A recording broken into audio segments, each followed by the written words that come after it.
السلام علیکم ورحمۃ اللہ وبرکاتہ۔ دوستو، آج آپ کے ساتھ بہت ساری احادیث پیش کروں گا، ان پہ آپ نے عمل کرنا ہے۔ بسم اللہ الرحمن الرحیم۔ والدین جنت بھی اور دوزخ بھی۔ نبی کریم صلی اللہ علیہ وآلہ وسلم نے ارشاد فرمایا، والدین تمہاری جنت بھی ہیں اور اگر ان کے ساتھ حسن سلوک کرو، اور تمہاری دوزخ بھی ہیں اگر ان کی نافرمانی کرو۔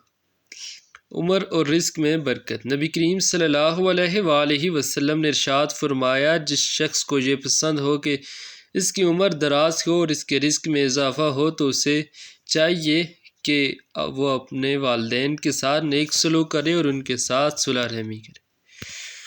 اولاد کو نیک بنانے کا نسخہ۔ نبی کریم صلی اللہ علیہ وآلہ وسلم نے ارشاد فرمایا، لوگوں کو عورتوں کے بارے میں پاک دامنی اختیار کرو۔ تمہاری عورتیں پاک دامن رہیں گی اور اپنے والدین کے ساتھ نیک سلوک کرو، تمہارے بیٹے تمہارے ساتھ نیک سلوک کریں گے۔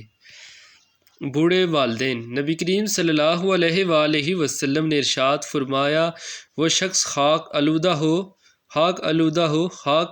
ہو۔ پوچھا گیا، یا رسول اللہ کون؟